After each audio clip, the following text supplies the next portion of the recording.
This is a powerful organization. If you really want to see how powerful it is, take a look sometime at their board of directors, and you will see the chieftains of American finance corporations.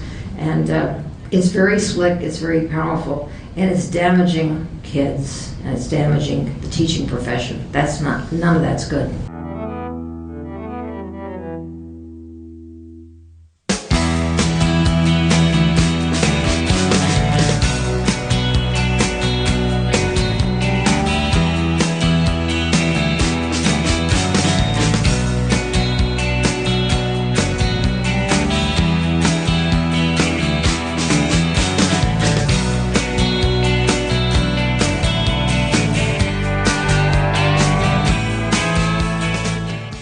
Welcome to episode 7 of Truth for America. We are taping live from the 2016 Network for Public Education Conference being held in Raleigh, North Carolina. We have a fantastic group of educators and activists and parents and other community stakeholders in our audience. And then we also have several folks here on the panel. So I'll go ahead and turn it over to the panel so that they can give us quick introductions of who they are. I'm Karen Wolf. I'm from Venice, California. I'm a parent activist, and I started an organization called PS Connect, which is intended to bring the conversation that many of us have here and online across the nation into my community in Los Angeles. I'm Beth Sundell. I'm an assistant professor here at North Carolina State University. For the past 4 years, I've been conducting critical research on Teach for America and their role in corporate reform, both at the national level and in New Orleans. And I also participated in Teach for America in 2002 in Baton Rouge, Louisiana. Jameson Brewer. I'm the O'Leary Fellow at the Forum on the Future of Public Education at the University of Illinois.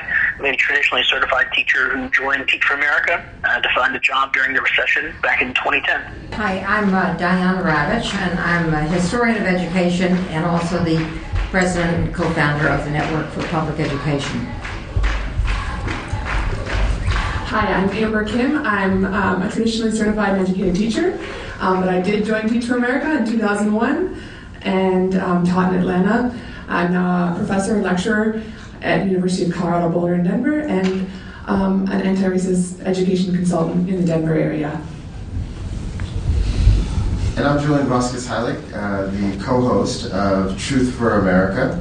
I'm a professor of educational leadership and policy studies at California State, Sacramento. I'm also the elected education chair of the California NAACP. So let's go ahead and get started talking about Teach for America. We see this as really a fireside chat. A lot of our conversations are focused on different topics. We've talked with a principal that's worked with TFA. We've talked about the recent books about TFA in prior episodes. We've talked about diversity in TFA. We talked about the 25th anniversary event. But this episode will just be a fireside chat. We didn't plan any specific questions, but I have one question to sort of get our conversation going. Recently this week, we've been noticing that on social media, there appears to be some sort of cyber war being waged against conversations on Facebook and other mediums. Now, if you read on my blog, Cloaking Inequity, the post is entitled Cyber War ? These blog posts have been blocked. It all started actually with a research article, a peer-reviewed research article that I posted on my blog by Beth Sundell and Carrie Kretschmar. And I'll let Beth talk a little bit about this first event that happened in 2014. Yes, so in 2014, Julian contacted us to ask us to participate in a guest blog post on his blog, Cloaking Inequity, with an article that Carrie Kretschmar, Joe Farrar, and I had written where we charted the connections between Teach for America alumni and charter reform expansion. And Julian wrote the piece, and we put the article up online for people to have open access to. And within a week, Carrie and I received a cease and desist letter from Routledge saying that we needed to take down the article, or they would take further actions on us. And so what's interesting about this, and there's a broader, I think, critique of academia, which is that we write peer-reviewed articles, we hand them over to the predatory publishers, and then they charge us to read them. Okay, so that's one issue, right? An issue that I hope our generation is going to change, because really we do 97% of the work. When it comes to peer-reviewed articles, we do all the reviewing, etc. And the publishers get all the credit, they get all the results of our hard labor. So I think that will probably change in the next 10 years or so. I hope that will change, and we'll have more open access journals, etc. I know at Cal State we have the Journal of Transformative Leadership, and that is a journal that we have control over. But I think the bigger issue is that Routledge was made aware of this somehow, and that triggered the takedown of the article. And I put other articles on cloaking equity, and I've never been asked to take an article down. So that was sort of the first thing. So fast forward to 2015. And we started the podcast, Truth for America, and I was posting it on Facebook, and all of a sudden I was banned from Facebook for 2 weeks for posting in groups. And I thought, okay, that's just coincidence. I didn't exactly know what that meant. I had to go to the internet and look up what Facebook jail meant. What it means is that people have been marked particular posts as spam. So I thought that was really interesting. I thought it was an isolated case. But then we received an email from Dr. Susana Munoz saying that she was trying to post a Valerie Strauss article, a Washington Post article, and Facebook had marked it as abusive, a Washington Post article, which I thought was unusual. So then we have express written permission. So the music that you heard at the introduction to this podcast is by REM. It's called World Leader Pretend. Do you get the joke? And so we have express permission from the band to use this music that you just heard at the beginning of this podcast. Well, YouTube initiated a takedown against us for copyright infringement. And we let them know that we had permission to use that.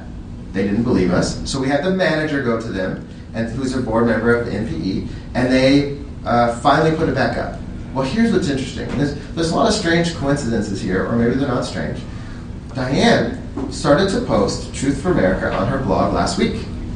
So what was cool about this is that, the readership doubled for the first episode. It went from 500 to about 1,000 listeners to our podcast. And it's also on iTunes. You can listen on iTunes in your car on your way to school or to work.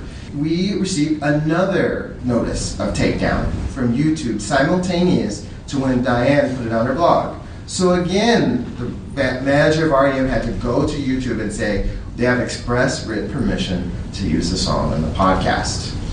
And then Jameson Brewer had another experience after the podcast. Jameson, could you tell us a little bit about it? Yeah, so it's been making news for a few weeks now that Teach for America has had layoffs, that recruitment is down.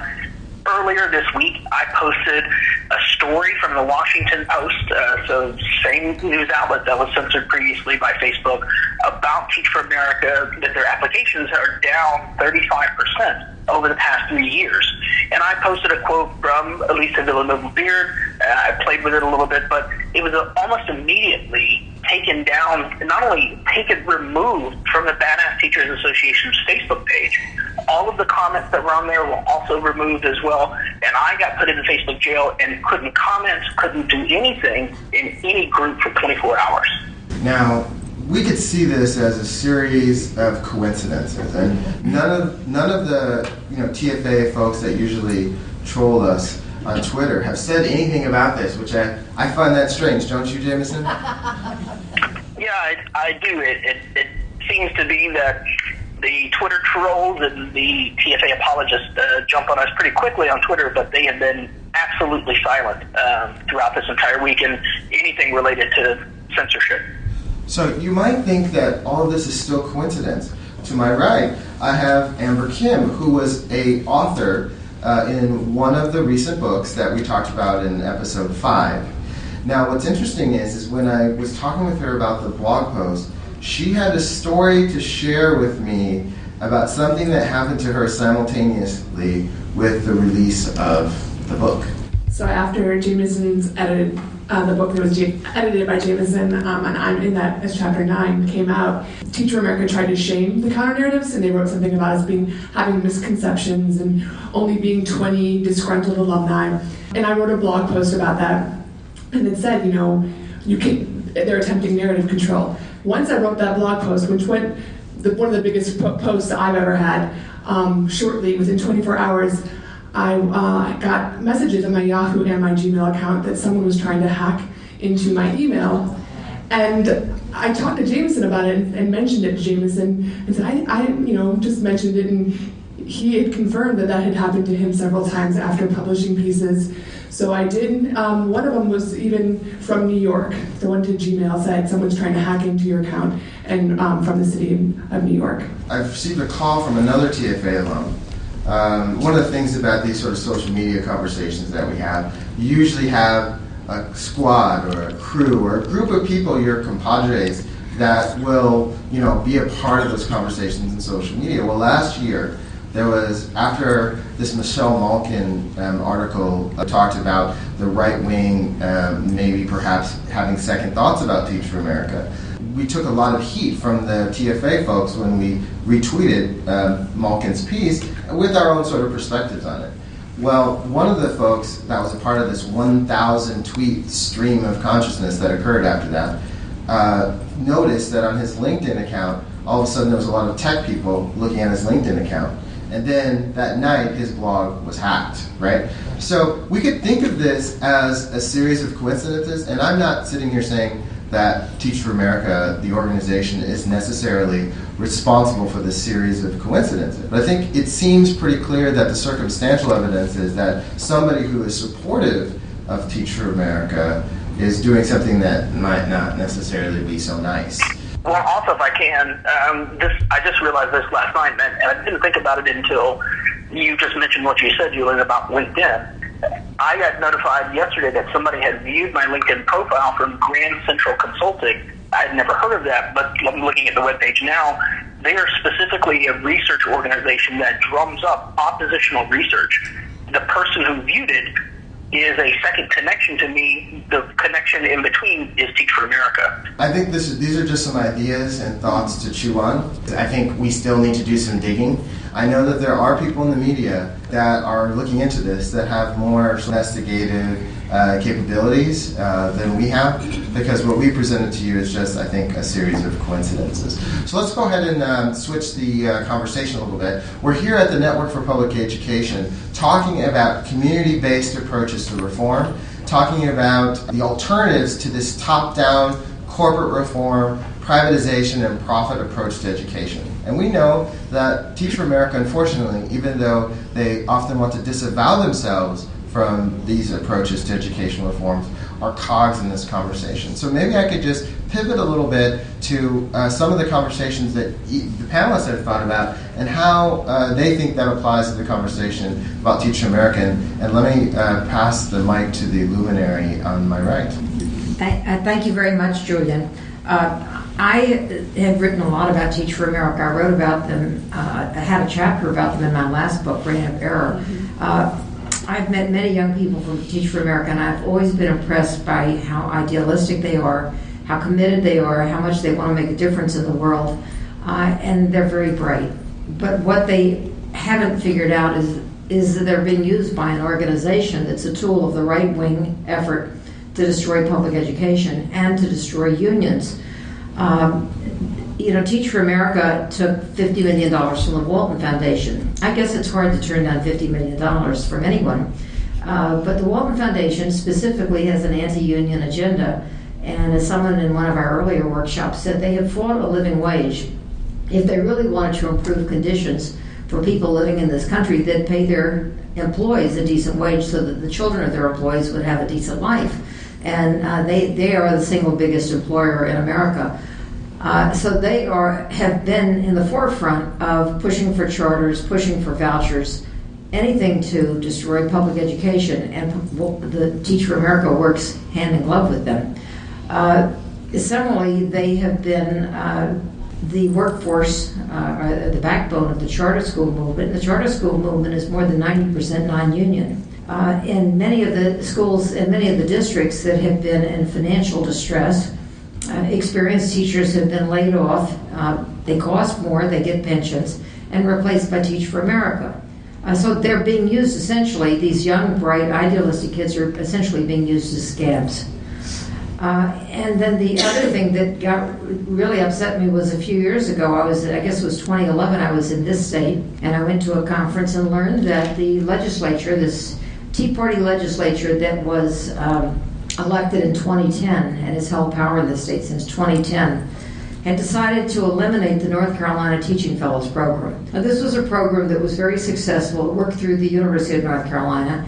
It was creating a steady supply of North Carolinian natives who wanted to become career teachers. And they signed up for a 5-year program at the University of North Carolina. That program was defunded by the legislature. I think it cost $5 or $6 million, and $5 or $6 million was put into Teach for America. So they replaced people who wanted to spend their life teaching in North Carolina with people who were coming from other states who would spend 2 years here and leave. And there's just no way in the world you can think of that as a sensible decision. But the guy advising Governor McCrory at that time was a Teach for America alum.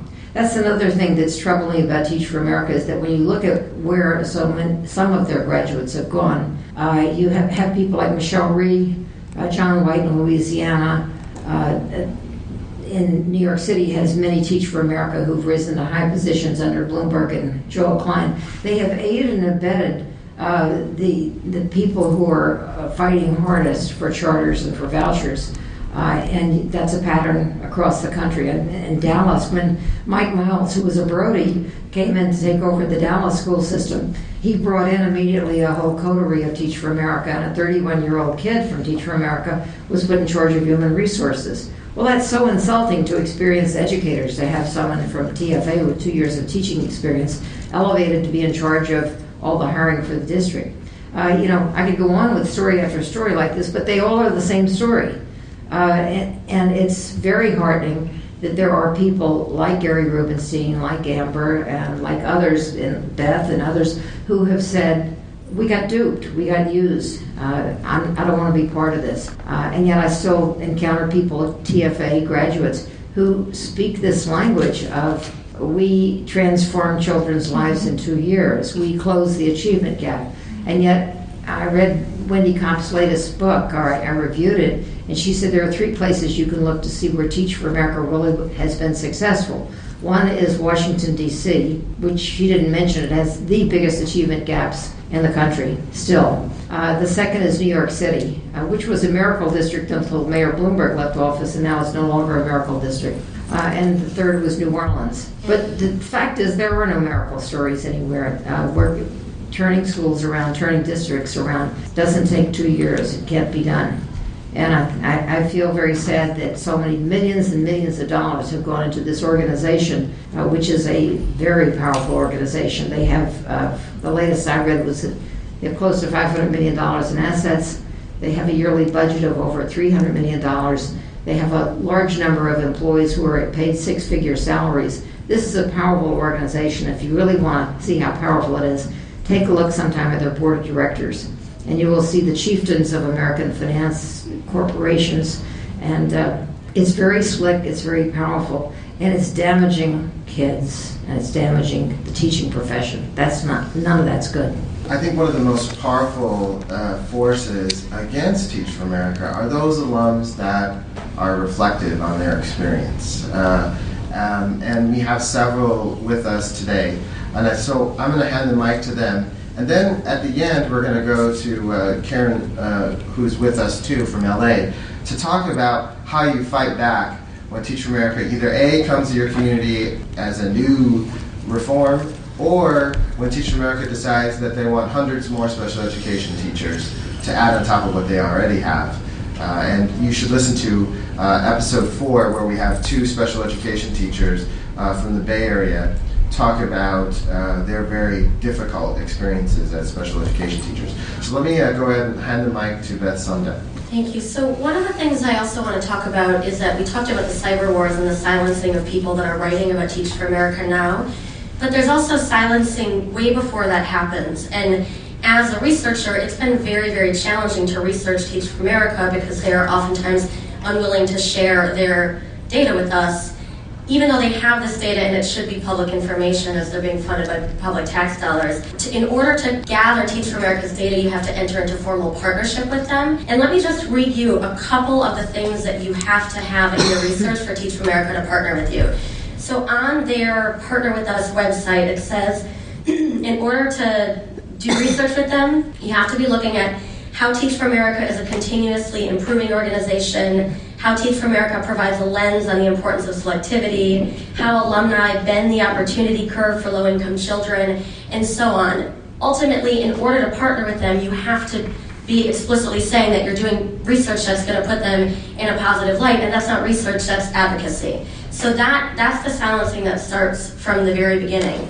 And I think that one of the ways that TFA has been so powerful, in addition to being very private about the way that they're running their business, is that a lot of their alumni finish the program with a managerial perspective of what education should be. So in a large survey study that two faculty members did at the UC Berkeley, they found that TFA alumni tend to think that the root cause and the solution of inequality is bureaucracy and management and not, structural racism or lack of resources. And then these alumni with these managerial perspectives are explicitly and very strategically put in positions of power through programs funded by Teach for America, like the Capitol Hills Fellow, that gives TFA alumni $60,000 and partners them with a senator or a House of Representative to provide their perspective garnered from 2 years in the classroom to people making really important decisions about education. And they have a lot of programs like that put recent college graduates after 2 years into very high-powered position. But I think at the same time as TFA is the darling of corporate reform in many ways, I'm also starting to think that it's the Achilles heel, in the sense that they have used really powerful rhetoric to recruit idealistic college graduates like myself, told us that we were going to be a part of the civil rights movement of our time, and then we ended up in these situations that were clearly not what they promised us they were going to be. And we start talking with each other, we start talking with people like Julian and others from outside of Teach for America, and now all of a sudden we can gather together and have a loud voice. And I think it's a big reason why Teach for America is starting to crumble. So I think that there's power there. There's power there too. I think for me, I grew up on the very south side of Chicago, so meaning south suburbs. I'm the first in my family to go to college, and I bought the rhetoric, of I'm going to pull myself up from my bootstraps because I'm really, I'm smart. Everyone keeps telling me I'm so smart. I'm going to go to college, and I'm going to get out. I'm going to get out as far away from the south side of Chicago as I can get and be successful. I did that, and I went to college. I studied to be a teacher. I got a master's degree in teaching. And then I said, well, I'm going to go and help poor children like me and join Teach for America because I'm a good teacher.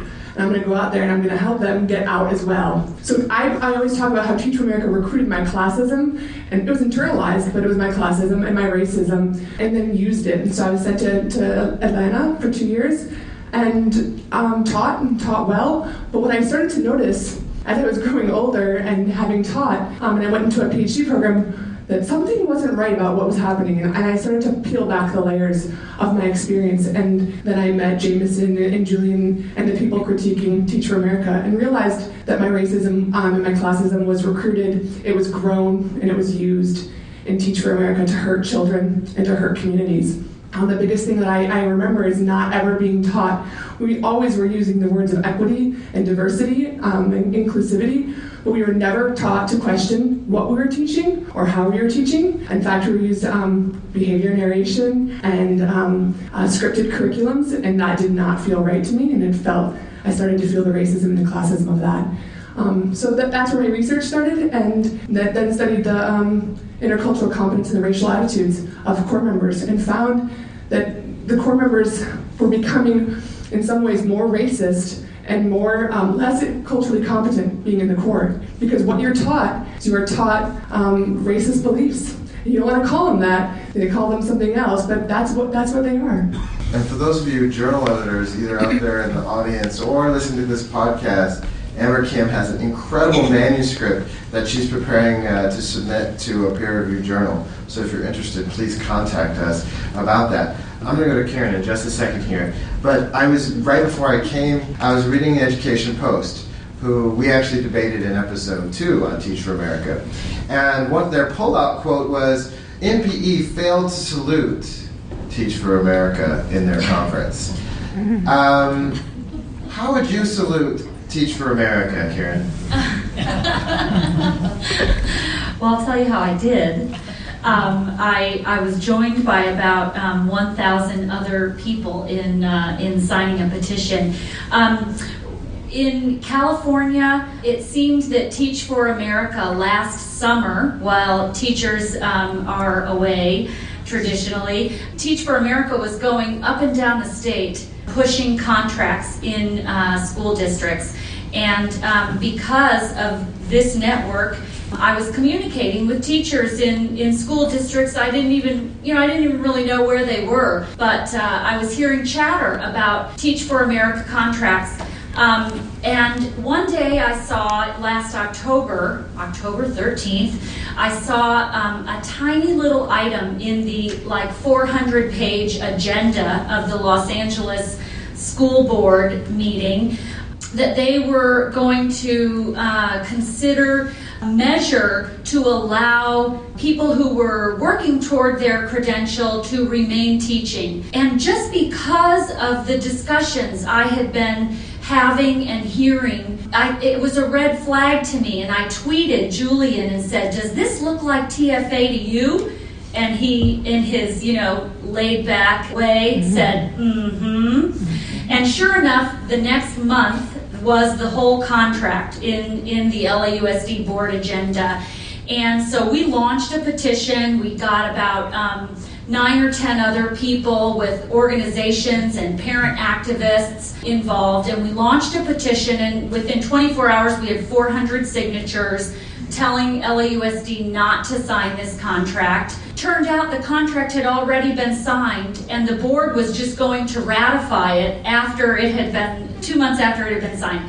So then we said, rescind the contract, and a lot of this was fed by a parent of a special ed student in Santa Ana, California, and she also happens to be a teacher. When she saw, same thing, a couple months before she saw a TFA contract going before her school board, the union did not understand it, did not object to it. It was, she as a parent had to explain to them what it was about. So having watched her go through her, as Julian says, she single-handedly fought off TFA in her entire district. And so I learned from her. I compared the contracts. They were almost identical, except a TFA contractor TFA is paid $3,000 in some of the smaller school districts, and for some reason in LAUSD, the TFA gets paid $5,000 per recruit. So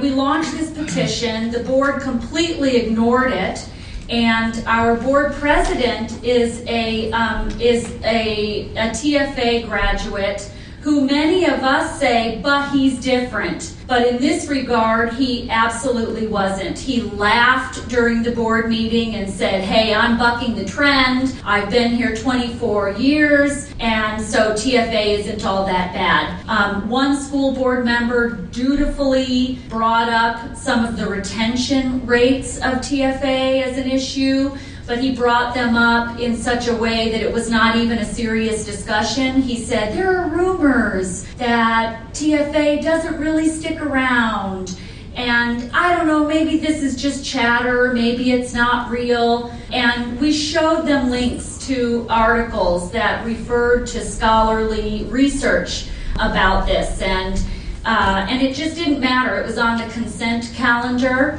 There was no public discussion about it, and they passed the contract. So, looking back, lessons learned. I wish that we had had a press conference in front of the school board. Unfortunately, they were dealing with the superintendent search, which was taking up all of the media space and a lot of activism energy in Los Angeles at the time. And so this seemed like a small issue. But I'm going to resurrect it. And in preparing for this panel today, it's really, I look back on some of the correspondence about this, and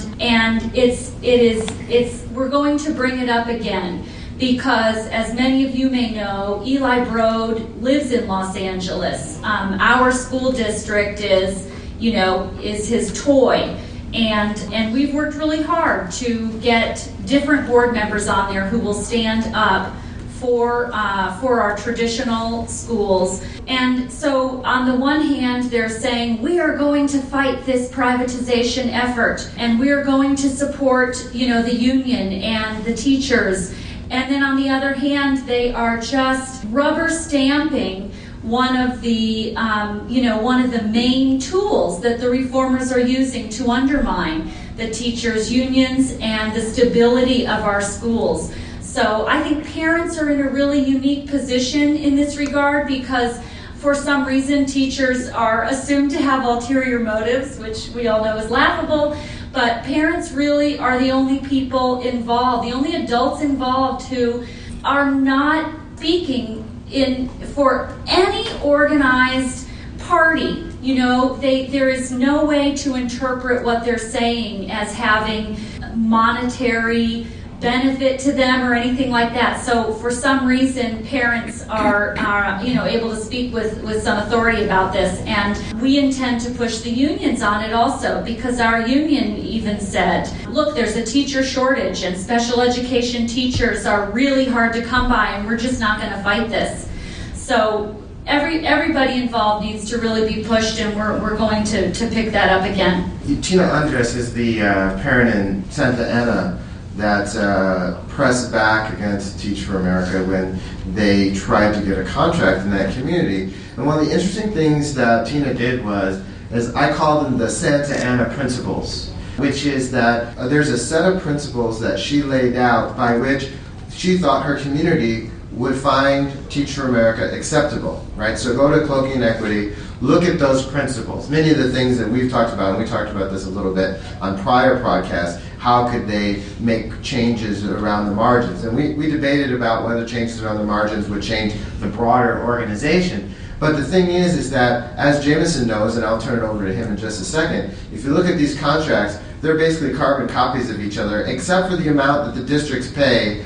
Some districts get a better deal than others. So that's one of the things that you can do, too, is say, hey, look, LA is only paying this much, and Houston is paying this much, and they're asking us for $5,000 or $7,000, right? But the thing is I asked the question in the last podcast, in episode 6, do you think Teach for America would be open to making changes in response to community desires around their model? And I think the panel resoundingly said, our conversation last time, is that probably wouldn't happen because these contracts are carbon copies of each other. But those ideas for reform are out there. Why reformers are the least interested in reforming is a mystery to me. But let me turn it over to Jameson for his comments. Yeah, I think that, we've heard a lot from Teach for America, especially in the past couple of years, now that they're facing what they see as legitimate opposition and critique and criticism. We've heard a lot about all the changes that they want to make, right? Whether it's giving more control to the local regions that they operate in, or changing or extending their training for a year. But it seems to me that most of these changes are facade, right? That they're really not intentional or genuine changes to really get at the core of what's wrong with Teach for America. And I really can't blame them, right? I mean, to their credit, Teach for America has been extremely successful for at least the first 23 of its 25 years. And so I can understand that, with that develops a sense of hubris, right? Nonprofit Quarterly used Teach for America as an example of what not to do as a nonprofit when facing critique and criticism. And they said that Teach for America is a perfect case of how much hubris gets in their way, right? So I can understand that they may not really want to change because they think that they have been so successful in that they have. But the problem is that Teach for America can't get at its fundamental problems and fix it because it's so built into how they operate. And the only reason that they've been successful to this point, and for the first 2 decades of their existence, was that they were operating within an environment where society has bought into the myth of the failed school and the bad teacher. And I think that that is a fundamental flaw in how we think about education, how we think about public education. It's what's encouraged and is what has propped up Teach for America for all of these years. But also, you point out, every contract that Teach for America has across its districts, this is some of the work that I've done with Beth.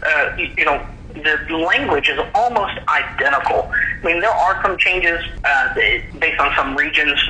There tend to specific differences, but by and large, the language is the same sort of assumptions about how corps members are going to get their jobs, positions being reserved for corps members, that they be given a 2-year contract instead of the traditional 1-year contract, that there is no refund.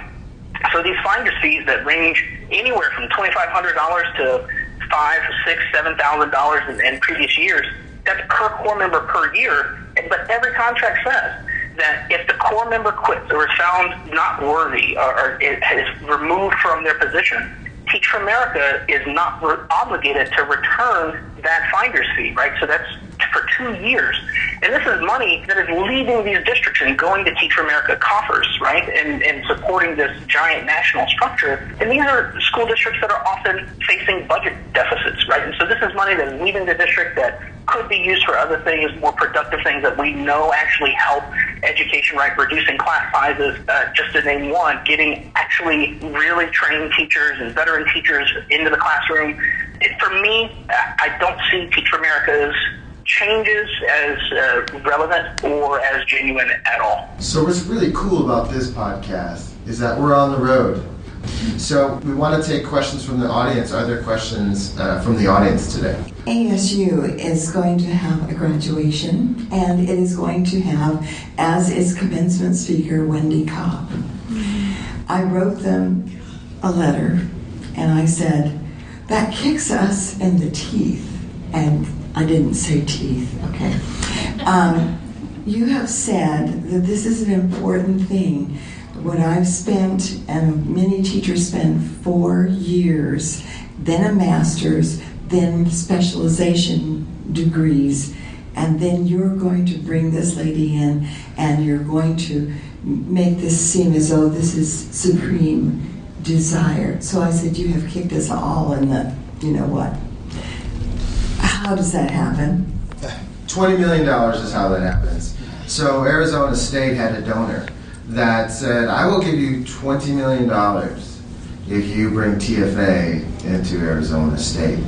And so Arizona State said happily, yes, we'll take that $20 million. But it's not just Arizona State that has been besmirched by this type of activity. If you listen to episode 4, we had 2 alums that talked about how they were special education teachers in the Bay Area. And the catch was that Teach for America required them to pay half of their salary to a university in California to be in Teach for America. They had no choice in that fact. So their salaries were about $35,000. They were living in the Bay Area, and they were required to spend a little more than half of their salary to this organization, this large university. But you can figure it out if you go to the internet who the partner is in California with Teach for America. And if you listen to it, they say their instructors had only master's degrees, and many of them hadn't even taught special education. So I would invite you to listen to the Teach for America, Truth for America podcast number 4 to hear their stories. And this is a University of Pennsylvania. There's many institutions of higher education that have created these partnerships with Teach for America. I think some a little more problematic than others. I want to mention a couple of things. I'm probably the only person here who's actually debated Wendy Cobb. I was invited to the Aspen Ideas Festival a few years ago to debate her, and the Aspen Ideas Festival is completely dedicated to corporate reform of education. So I was before an extremely hostile audience, and I made the typical mistake that I've learned is something that liberals do, which is I kept using facts. But when you're debating Wendy Cobb, facts don't matter, because she says we transform children's lives. we make change. It's working. And no matter how many facts I bring up, whether it was about New Orleans or New York or Washington or any other place, should say, we transform children's lives. We know it works because it's working. And everybody would applaud. And I thought, is this how she got all those millions of dollars from those corporate executives? They just want to sit and hear somebody sell them a line of baloney and not look at any spreadsheets to see what are the actual facts. So I think that the other thing that's very problematic about Teach for America is that they've not only provided the backbone of the charter school movement, but also their people have made possible things like the Relay Graduate School of Education and the Match Graduate School of Education. And this is one of the most peculiar phenomena of our time, which is that Relay now is in, I don't know how many cities, 8 or 10 cities, but it's been accredited by the New York State Board of Regents. It's been accredited by NCATE, which is a certification institution for teachers' colleges, and there's not a single doctorate on their faculty. There's no one on the faculty who has a PhD or an EDD or any other kind of D. They're charter school teachers, many of whom have masters, many of whom don't. And there's no research, there's no learning of children's cognition or children's lives or communities. There's nothing about history or philosophy or economics of education. There's nothing about how children learn. It's all about how to raise test scores. And as far as I can tell, the canonical text is Doug Lamoff's book on Teach Like a Champion, or as someone put it recently in a blog post, Teach Like a Robot. But these graduate schools of education are weird because these are basically charter school teachers, many of them TFA, giving master's degrees to other charter school teachers who've learned the tricks of the trade about how to raise test scores. So it's just digging us deeper and deeper into this very narrow vision of what education is and should be. I mean, I think that with NPE, our vision is that tests have become very distorted. They distort the whole purpose of education, and that the standardized tests are basically a measure of family income. So you don't learn anything from them except who has the advantages and who has the disadvantages, and then the tests confer more privilege on those who are already privileged.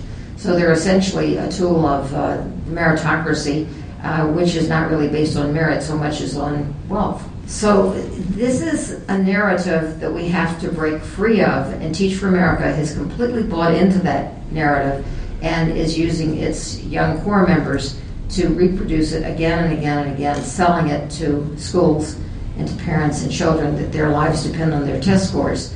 And given the fact that standardized tests are normed on a bell curve, and given the fact that by design the bell curve never closes, this is a very insidious narrative. And these young people should be critically thinking about what they have been snookered into, but they're not.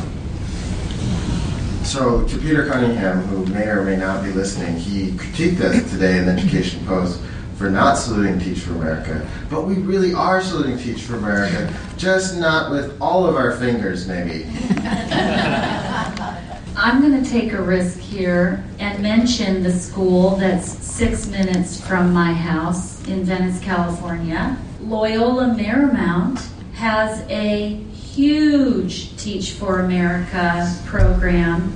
And when I was doing a little bit of research, to try to inform my school board, I found a teacher who had gone through that program and was specifically groomed for special education teaching and felt completely ill-prepared for the students she was responsible for. And she came right out and said, and this is a quote, "It's distasteful and shameful what the TFA-LMU partnership is doing by taking advantage of a broken school system and making a profit from it." LMU is a really good university. It's a Jesuit university. I can only hope that when Bernie Sanders met the Pope last week, he whispered in his ear that he hopes that the Jesuits get a little bit better information about TFA, but I doubt it. I'm sure that's I doubt it. Yes, I'm sure it was the top of his list, as education is at the top of every candidate's list, right?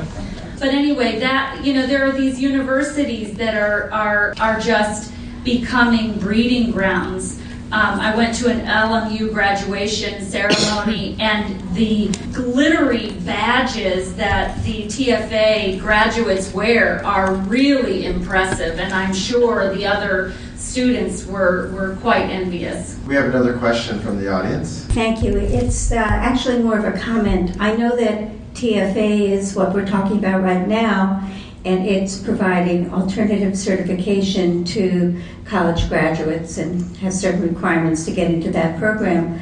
But what we have to understand is that there is a proliferation of these alternative certification programs like iTeach and ABCTE and Teach Now. And one of the things that I've been looking at is whether the graduates of these programs are prepared to teach literacy, to help children with their reading and writing skills. And, we're looking at the output, unfortunately. We're still using these tests. I don't know if we'll get away from them, but that's the output. We have to look at the input. And what I found in looking at every state's regulations for these alternative certification programs is that most of them have no requirements for the candidates to have any preparation in literacy at all.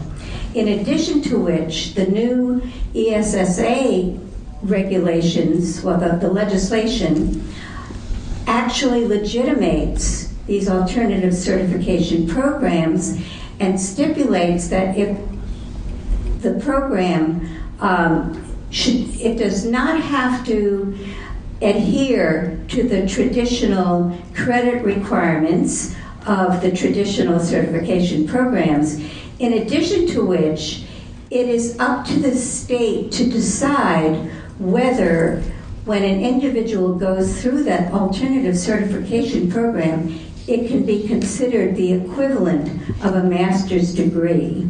So we have a lot of things happening with these alternative certification programs that are undesirable, and most of the candidates are going into urban and rural schools where we need the best teachers. Yes, and I think this is an example of the privatization of teacher certification. A district like Houston is drawing from more than 100 alternative certification programs. We looked at this in our 2005 study that I conducted with Linda Darling Hammond, and that study clearly said that Teach for America teachers actually, honestly, do a little better than all their alt-cert programs. But there's no reason we should be comparing bad to worse, right? When we looked at the Teach for America teachers and the other alt-cert certification program, or alternative pathways, because you could be in these programs and never actually get the certification because you leave before you get there. So I would prefer alternative pathways.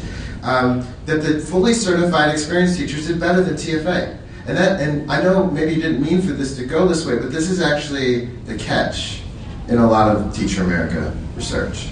And the reason why it's the catch is those that do research understand that it's what's being compared that's important. And in a lot of these Teach for America studies, the biggest flaw, the biggest weakness, is that they're comparing Teach for America teachers to other uncertified, poorly trained rookie teachers, right? They're not comparing them to the educators in the room that are experienced, that understand how to manage a classroom, that are dedicated to that community. That's not what they're comparing them to. And sometimes you can't even tell what the comparison group is in these studies. So when you're looking at Teach for America studies, that's the first thing that I would like you to look at, which is what is the comparison group? Who did they lump in there? So for example, in the Teach for America Mathematica study that we spent $12 million on, they only studied middle school, science and math, and then they compared white teachers, primarily white teachers, to primarily new, rookie, and even uncertified teachers of color. That has internal, let me be a statistical geek just for a second, okay? That has internal and external validity problems in terms of how that sample is designed. Because, first of all, if you're only using white teachers, that's an internal validity problem because they're saying their core is now diverse. So how is that valid for your core? The second, it has external validity problems because, well, how comparable are those populations to the general populations of teachers in the United States, right? Because it's a very narrow sample. So, and part of the challenge is that it's up to us researchers who have taken, 10 statistics classes to give you the assists on these papers. And that's why we write about the uncloaking inequity and these sorts of things. And I know you didn't mean for your question to go that direction, but that is the biggest flaw in almost every single Teach for America study. We have another question coming in. I'm and that's a badass teacher from Virginia, although they're in every state. Last summer, we lobbied Capitol Hill for public education. And we went to our senators and representatives, and then we met afterwards, and there was an amazing, worrisome coincidence. Of course, often we didn't meet with the actual representative or the senator. We met with a representative, a young person, and we realized they were all ex-TFAers. And then come to find out, they're the Capital City Fellows Program. So our representatives, and I'm from Virginia, and I really like my senators. They're being informed by ex-TFAers. In 2010, I went to visit with Senator Harkin. I was taken there by Richard Rothstein of the Economic Policy Institute, and we wanted to tell Senator Harkin, who was in the Democratic chairman of the Senate Health, Education, Labor, and Pensions Committee, that No Child Left Behind was a disaster, and we had lots of facts and figures to give him. And he kept looking over our shoulder because they were debating something on the Senate floor that he wanted to keep his eye on. And then he turns to us and he said, well, I think you're wrong because my aides tell me that the disability community loves No Child Left Behind. And we're like, what? I mean, we hear that's not true. He says, well, who are his aides? They're Teach for America, ex-Teach for America, Capitol Hill Fellows. So Capitol Hill Fellows, as I said, Teach for America alumni can get $60,000 a year, and they're partnered with a senator or a House representative, and then they also get executive leadership training. And I think the last time I checked, the entire program per person costs a total of $500,000, which is all covered by the philanthropist Arthur Rock. Yes. Yeah. In California. Yeah. Just a quick comment about that. There are other organizations, of course, that are hip to this. And Teach Plus is another one that it does not get the notoriety that it should. I keep seeing pictures of a teacher at my kids' middle school with Arnie Duncan, with John King, with President Obama. She was whisked away to the White House to meet with him, and she's representing Los Angeles, and she is a Teach Plus fellow. They're paid, a stipend every year to gather in a room, and what they think they're doing is spending a 2-day workshop formulating policy. But if you go on Teach Plus's website, the policy statement is already there, and it's facilitated so that they reach the same policy. But these organizations like Teach Plus and TFA, there are others, they're literally infiltrating the halls of Congress. There's also the Leadership for Educational Equity, which is essentially Teach for America Super PAC, which spends about $3.2 million a year investing in TFA alumni to run for political positions. What's the name of it? What's it called? Leaders for Educational Equity. Yeah, lead. I keep hearing about elections where Teach for America is fielding candidates. I think they currently have 2 members on the Nevada State Board of Education. And they also have taken over various local school boards. And I think Minneapolis may be one such place, but I think there's one family that owns Minneapolis when it comes to education reform. So it's the same family. Kramers? I think that, and other people have pointed this out as well, Teach for America they've made it very clear that their intention is not to create or train teachers. I mean, we know that they don't do a good job of that anyway. Giving somebody 2.5 days of student teaching, I think anyone would agree that that's not sufficient training for teachers. But what Teach for America has made clear is that their goal is to move folks through teaching for 2 years to sort of develop a manufactured expertise, if you will, so that they can go into these policy positions, so that they can become principals through Teach for America's principal preparation pipeline, so they can go through Lee or go through other organizations and become elected officials who are making, rather, I think parroting is a better word to say, parroting a very particular type of education reform that benefits privatization, right? It's so thinking about education in terms of profit, in terms of focusing on tests. I mean, that's Teach for America's real focus, and they've done this for a long time. They've done it under the radar for a long time, but the past couple of years they've made no apologies that their real focus is getting alumni into elected positions so that they could champion a very particular type of education reform. And for them, they see it as necessary that core members spend 2 years in the classroom because that somehow gives them a footing of expertise, if you will, that informs the type of policy decisions that they push. And it's really just puppeting and parroting, the typical corporate education reformer policies. So just building on what Jameson said, that Teach for America's mission is not about teacher training. It's about, and in their own words, enlisting, developing, and mobilizing as many as possible of our nation's most promising future leaders to grow and strengthen the movement for educational equity.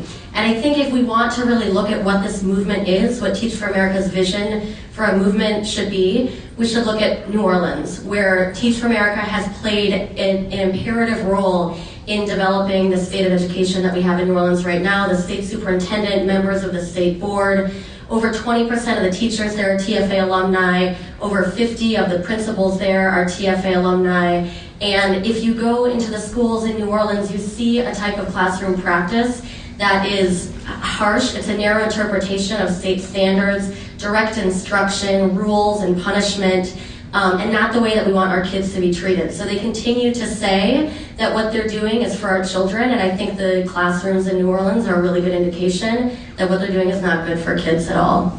And for me, it always comes back to the heart of the work. They are creating leaders. They're recruiting from the Ivy League institutions. They are going to get leaders. But if they keep defining educational equity as an achievement gap, that poor kids and poor kids of color just don't have the kind of education that the white elite have, if that's the problem, they will always solve it in the same way, giving poor kids and poor kids of color what white people have, white affluent people have, and that's a white supremacist education.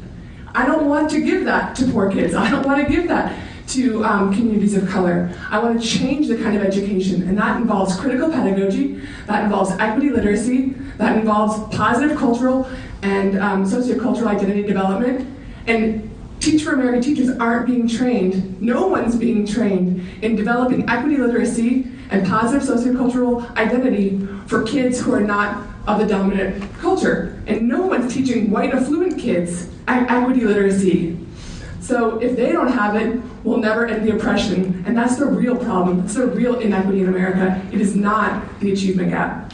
I don't think we can close without mentioning that in 2007, Wendy Kopp formed a new organization called Teach for All. And that means Teach for America worldwide. And if you go to the website for Teach for All, and I can't read all of these, you'll see that it's in Argentina, Armenia, Australia, Austria, Bangladesh, Belgium, Bulgaria, Chile, China, Colombia, Denmark, Ecuador, France, Deutschland, Ghana, India, Israel, Japan, Lebanon, Malaysia. I'll stop in the middle of the alphabet and tell you that I got an email about 2 weeks ago from a teacher in India, and he said Teach for All is destroying the teachers' unions in India. And he asked for permission to condense a chapter that I'd written about Teach for America so that he could distribute it and let his colleagues know what was going on. And I gave him permission, but it really made me see how insidious and dangerous this is, because the bottom line on all of this is destroying the unions and destroying the teaching profession. And that can't be good for kids, and it can't be good for the world, because that's their global ambition, is the world. So thank you, each of you, for coming to this live taping of the podcast, Truth for America. You can Google it. You can look for it on YouTube. You can see all 6 episodes.